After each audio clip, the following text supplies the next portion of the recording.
आप सभी भक्तजनों को राधे राधे। बोलो मोर मुकुट वंशी वाले की जय, राधा रानी की जय, कार्तिक महात्म की जय। चलिए पहला अध्याय शुरू करते हैं।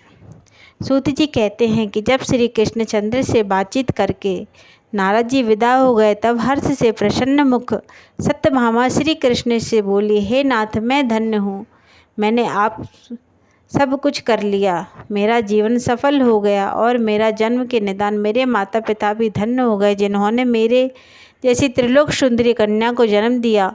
16-17 रानियों में आपकी प्रेयसी बनी।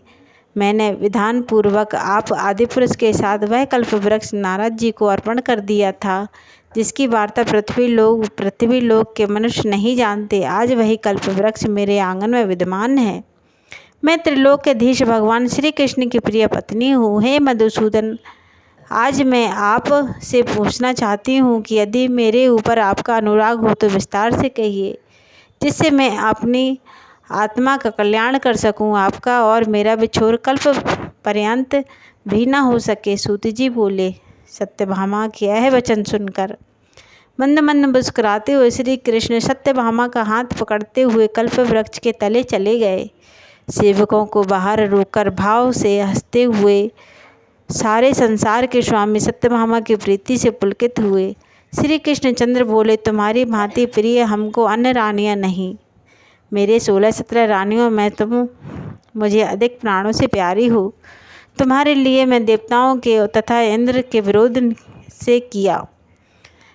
तुमने जो प्रश्न किया है उसके उत्तर में मैं तो विस्तृतजनक बातें कहता हूँ, उन्हें ध्यान से सुनो। जब तुम्हारे लिए कोई चीज़ ना देने योग्य नहीं, कोई काम करने लायक नहीं और कोई बात ना कहने लायक नहीं, तब भला तुम्हारे प्रश्न का उत्तर ना दूँ, यह कैसे होगा। हे प्रियतमे, जो तुम्हारे मन में हो वह पूछो, मैं कहूँगा।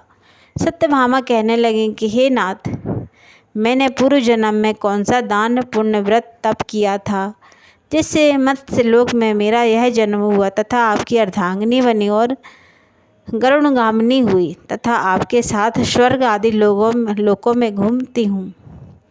मैं आपसे पूछती हूँ कि मैंने ऐसे कौन से शुभ कर्म किया तथा पूर्व जन्म में की योनि में किस स्वभाव की और किसकी पुत्री थी।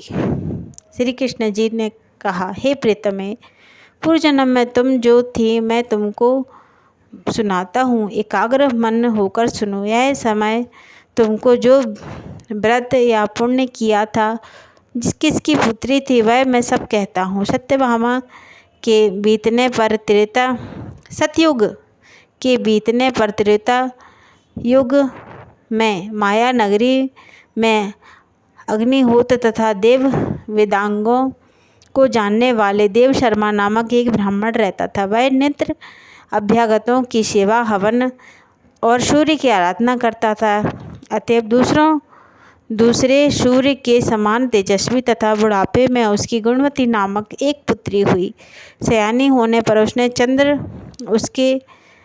चंद्र नामक अपने एक चेले के साथ उसका विवाह कर दिया था। तब वह पुत्रहीन होने देव शर्मा उस शिष्य को पुत्र की भांति तथा और शिष्य चंद्र भी अपने देव शर्मा को पिता के समान मानता हुआ साथ रहने लगा। एक समय वह दोनों कुशा और ईंधन लाने के लिए वन गए। वहाँ एक बड़े पर्वत के समीप जंगल में घूम रहे थे। इसी समय उनकी ओर आते हुए किसी दैत्य को उन्होंने देखा। दैत्य के भय से अंग अंग शिथिल हो गए तथा भागने की शक्ति लुप्त हो गई। यमराज के समान उस भयंकर राक्षस ने तत्काल वहाँ आकर उन दोनों को मार डाला। मरणोपरांत उस चेत के प्रभाव से तथा धर्मात्मा होने के कारण पार्षदगण उनके वैकुंठ भवन में ले गए। उन्होंने जीवन भर सूर्य की आराधना आदि सुकर्म किए थे। इससे वह उन पर प्रसन्न हुए तथा शिव, सूर्य, गणेश, विष्णु तथा